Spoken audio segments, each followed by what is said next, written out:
On the 29th of May, 1832, a 20-year-old mathematician sat alone in a room in Paris and wrote all night. He was writing mathematics. Furiously. In the margins, he scrawled notes to himself. There is not enough time. The next morning, he walked to a field, faced a man with a pistol, and was shot in the abdomen. He died the following day. The mathematics he wrote that night created an entirely new branch of algebra. His name was Évariste Galois. To understand what Galois did, we need to go back to the beginning. Humans have been solving equations for 4,000 years. The Babylonians could solve quadratics. Given a times x squared plus b times x plus c equals 0, the solution is negative b plus or minus the square root of b squared minus 4ac, all divided by 2a. You learned this in school. The Babylonians knew it in 2000 BC. For 2,000 years, that was the frontier. Quadratics could be solved. Cubics could not. Then, in the 1500s, Italian mathematicians cracked the cubic. Tartaglia found the formula but kept it secret. Cardano extracted the secret from Tartaglia under an oath of silence, then published it anyway. Mathematics was apparently a contact sport in Renaissance Italy. Ferrari, a student of Cardano, then solved the quartic. Degree 4. 4 centuries of progress, 4 degrees of polynomials. The pattern was clear. Every generation of mathematicians pushes the frontier 1 degree higher. Quintics would be next. A formula for degree 5 polynomials. Mathematicians searched for 300 years. They could not find it. And the reason they could not find it is that it does not exist. In 1824, a Norwegian named Niels Henrik Abel proved that no general formula exists for the quintic. You cannot write down a formula using addition, subtraction, multiplication, division, and root extraction that solves every 5th degree polynomial. It simply cannot be done. Abel's proof was brilliant but limited. It told you that the formula didn't exist, but it didn't explain why.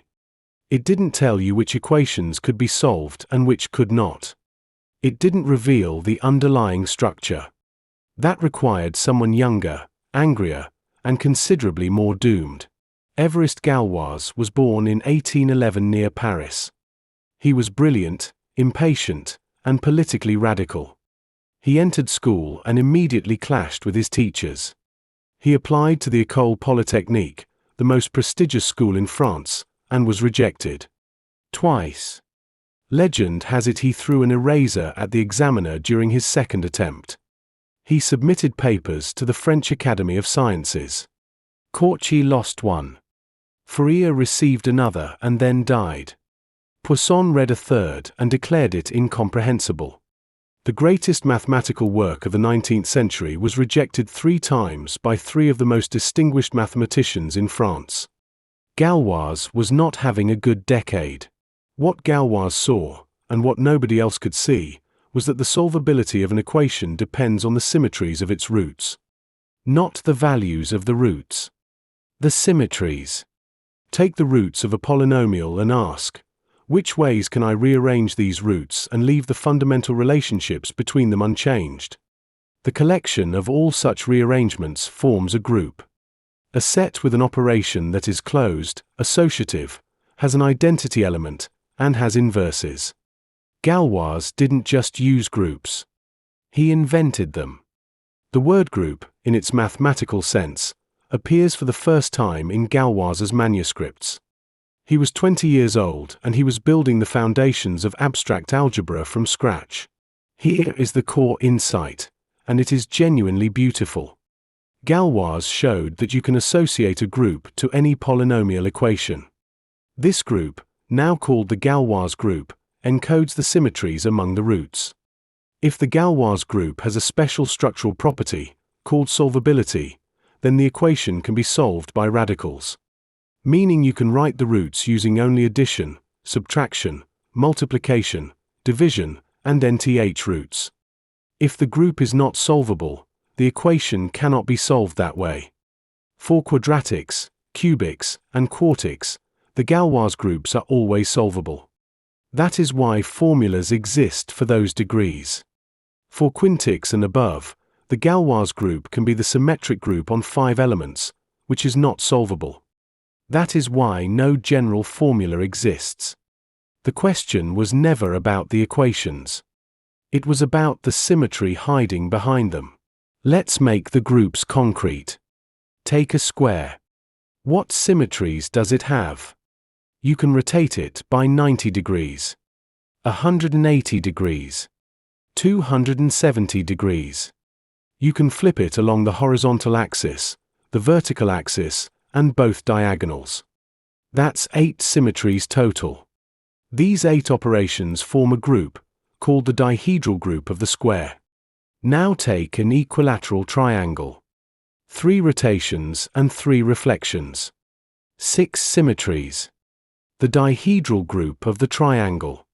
Galois's genius was seeing that polynomial equations have their own symmetry groups, and that these groups determine what's solvable. A square and a quintic polynomial have something in common. Both have a structure that can be understood through the language of groups. The night of May 29, 1832. Galois knew he was going to die. The duel was set for the morning. Historians still argue about why. A woman, probably. Politics, possibly. A provocation by government agents, perhaps. Galois did not spend his last night in prayer or drinking or despair. He spent it writing.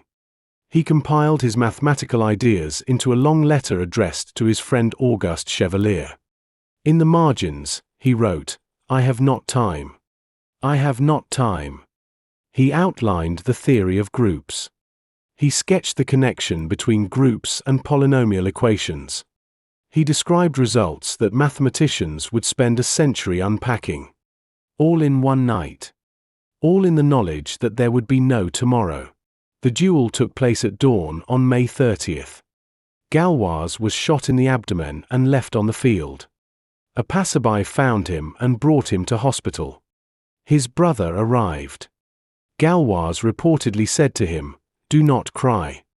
I need all my courage to die at 20. He died the next morning, May 31st, 1832. He was 20 years old. His letter to Chevalier was eventually published. Liouville read the manuscripts, understood their importance, and presented them to the Academy in 1846, 14 years after Galois's death. The mathematics that 3 distinguished academicians had dismissed as incomprehensible turned out to be the most important algebraic work of the century. Today, Galois theory is taught in every university in the world. Group theory, which Galois invented, is the foundation of modern physics. Particle physics is built on symmetry groups. Crystallography, coding theory, chemistry, all rest on the language Galois created. He had 20 years and 1 night. In that 1 night, he wrote enough mathematics to reshape human understanding of symmetry, structure, and solvability. And then, in the morning, he walked to a field. There is no comfortable way to end this story. Galois did not survive to see his work understood. He did not grow old. He did not receive prizes.